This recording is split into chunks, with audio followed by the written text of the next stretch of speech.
Hey ladies and gentlemen, this is our 2007 Jetta that's got the 2.5. It's got the manual clutch. I'm doing a clutch job here. So underneath, I've got the engine oil pan supported, and warning, it's not supposed to be done that way. You might bust your oil pan. Anything I do in this video is for your educational purposes only. I'm not responsible. That's right, I'm an irresponsible person. And I'm an old man, so on the manual transmission side of things, now this video followed lots of other videos out there to take all the guts out of the way and the screws loose from the transmission. But a whole lot of those videos suddenly went blank, or they skipped the fact when they actually separated the transmission from the engine. So it left me a little puzzled, so I thought I'd try to fill in that blank. That thing's from Amazon. Don't know if it really was that useful. But you see that side's kind of loose. But there's two different mounting points I was able to find.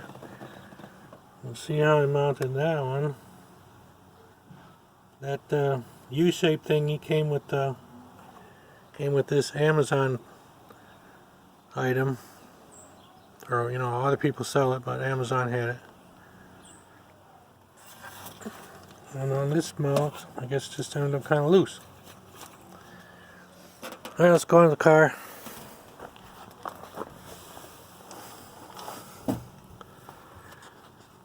I did take those axle stubs that come out.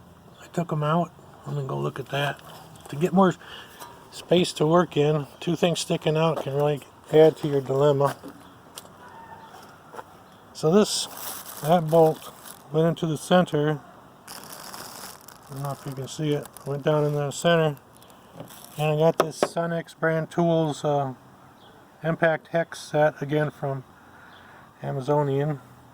And there's the 6mm that goes in there.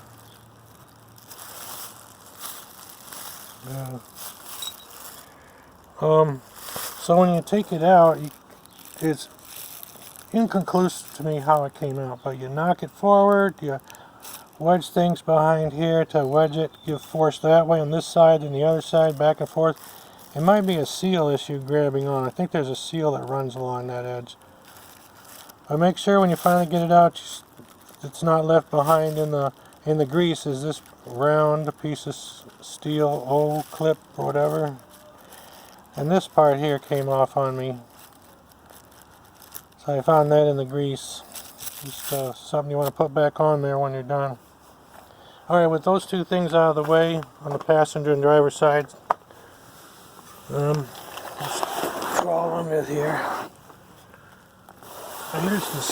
Here's the happy moment, is when you can get your tranny separated from your engine. Let me just try to show you a couple things. So you see that axle shaft is left, passenger side is left on the car. I tied it up out of the way. Let's tie it up and you're home free, it doesn't get in the way. Now this is a spot you have to get clear. I still probably have to get clear of it. But there you go, you got your tranny quite separated from your engine, and there you go, see your clutch and all the golden stuff there. I still have to lower this down somehow.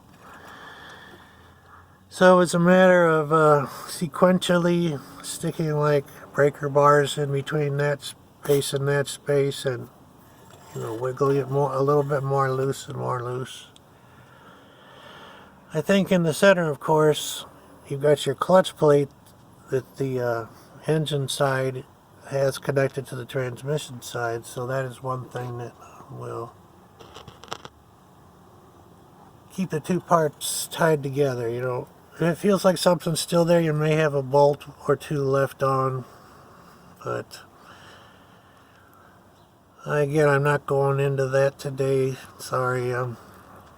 Other videos, along the Volkswagen line, all their manual clutches and connections are quite similar.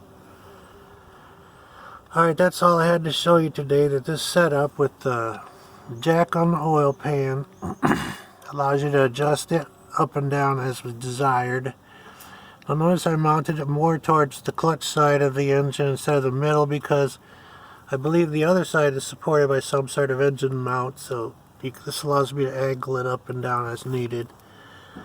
And of course, this is tied right now to that engine hoist with the straps. So it allows me to leave it floating and slowly lower it to the ground, since I'm not one of those young dudes that can cradle it in their knees and bring it down. Alright, there's not much to show you right now other than I'm going to go crank it down. Okay, bye.